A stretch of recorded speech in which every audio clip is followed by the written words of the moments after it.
नमस्कार, स्वागत है आपका सिटी पोस्ट लाइव में। मैं हूं ऋषि। अररिया जिले के फारबिसगंज की घटना को लेकर बिहार की सियासत गर्मा गई है। नेता प्रतिपक्ष तेजस्वी यादव ने इस मामले में सरकार पर तीखा हमला बोला है। फारबिसगंज में हुई घटना के बाद इलाके में तनाव का माहौल है। स्थानीय लोग आक्रोशित हैं और प्रशासन की कार्रवाई पर सवाल उठा रहे हैं। इसी बीच नेता प्रतिपक्ष तेजस्वी यादव ने इस पूरे मामले को लेकर सरकार की कानून व्यवस्था पर गंभीर सवाल खड़े कर दिए हैं। तेजस्वी यादव क्या कुछ कह रहे हैं, पहले ये सुनिए। सरकार जो है सरकार बनाने में लगी हुई है ना, लेकिन बिहार का पूरा सिस्टम जो है चौपट हो रखा है। अस्पताल में मरीजों का इलाज नहीं हो रहा, दवा नहीं मिल रहा है, स्ट्रेचर तक नहीं मिल रहा है। और दिन दहाड़े जिस प्रकार से आज अररिया के फारबिसगंज में जो निर्मम हत्या हुई है, ये साफ जो है पोल खोल दे रहा है इस चौपट राज का। अब इतना भयावह तस्वीर अब तक हम लोगों ने नहीं देखा था कि सरेआम दिन दहाड़े एक व्यक्ति का सर काट करके दिन भर घूमता रहा लोगों के बीच, फिर जिसकी मृत्यु हुई उसके परिजनों ने उसको भी मारा जिसने मारा। प्रशासन कहाँ है? कहाँ है लॉ एंड ऑर्डर? ये सवाल पूछता है। सरेआम वहाँ हत्याकांड चलता रहा, लेकिन कोई सूद लेने वाला नहीं है। यहाँ जितने भारी भड़कम एनडीए के नेता लोग हैं, सबके मन में अभी केवल लड्डू फूटे पड़े हैं कि कौन भाजपा का बनेगा, कौन किसका बनेगा। 5 साल में एक बार सरकार बनता था, अब तो दिने दिन सरकार कब बदलती है नहीं बदलती है। यही सिस्टम में लगा हुआ। किसान परेशान, ओला गिरा उससे परेशान, कुछ मदद नहीं की गई। अस्पताल वही चौपट, शिक्षा वही चौपट, और सरकार के लोग बालू और दारू में मदहोश हो रखे हैं। पूरा सिस्टम जो है फेल हो रखा है।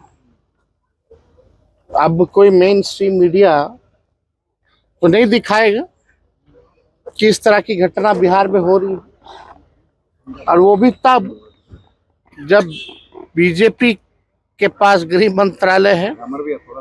तो जहां भी एनडीए की सरकार है, हम तो कई बार हमने कहा, लोगों को बहुत बुरी बात लग जाती है जब हम सच बोलते हैं तो, लेकिन आप सच नहीं बोलिएगा, रियलिटी नहीं जानिएगा तो समस्या का समाधान नहीं हो सकता है। अब हमने बोला बिहार गरीब राज्य है, तो बताओ कौन ये बात कहा? ये तो नीति आयोग की रिपोर्ट में ही है। तो लोगों को यहाँ मिर्ची लग गई।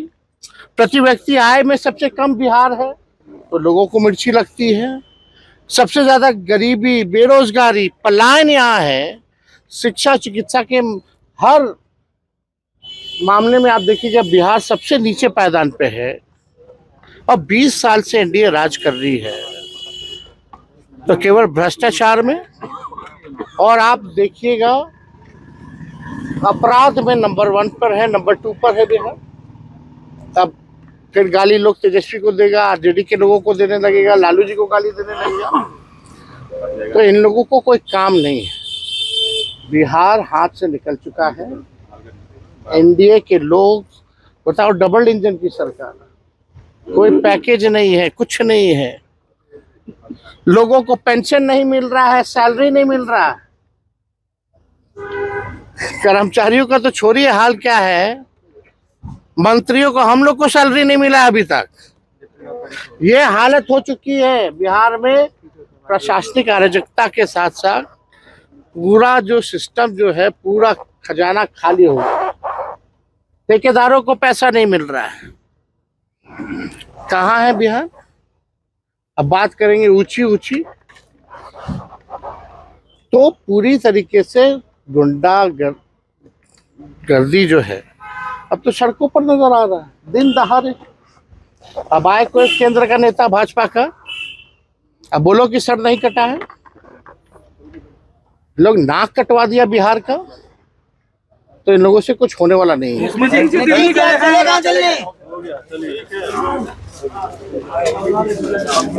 Salary salary salary only salary.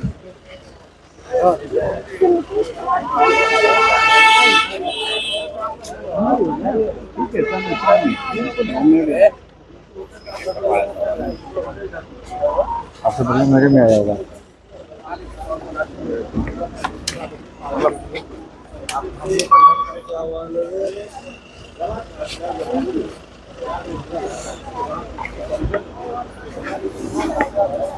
ये तो बैठवा खत्म होता है तुरंत फिटिसी मारने लगते हैं।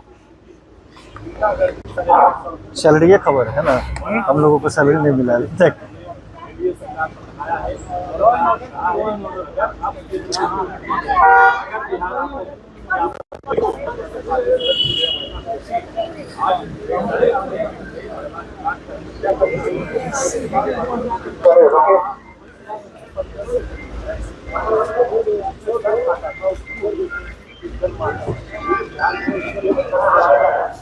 नहीं बात करना है, मोबाइल फोड़ दें।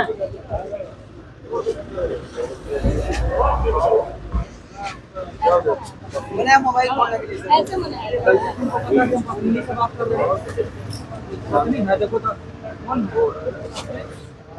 तेजस्वी यादव ने कहा कि बिहार में कानून व्यवस्था पूरी तरह से फेल हो चुकी है। उन्होंने आरोप लगाया कि आम लोगों की सुरक्षा खतरे में है और सरकार इस मुद्दे पर गंभीर नहीं है। तेजस्वी यादव ने पीड़ित परिवार को न्याय दिलाने की मांग भी की है। उन्होंने कहा कि दोषियों के खिलाफ सख्त कार्रवाई होनी चाहिए और पीड़िता को जल्द न्याय मिलना चाहिए। साथ ही उन्होंने प्रशासन की भूमिका पर भी सवाल उठाया है। फिलहाल पुलिस पूरे मामले की जांच में जुटी है और इलाके में अतिरिक्त बल की तैनाती की गई है। अब देखना होगा कि इस मामले में प्रशासन क्या कदम उठाता है और क्या पीड़ितों को इंसाफ मिल पाता है। कैमरामैन नीरज के साथ मैं हूं ऋषि। धन्यवाद।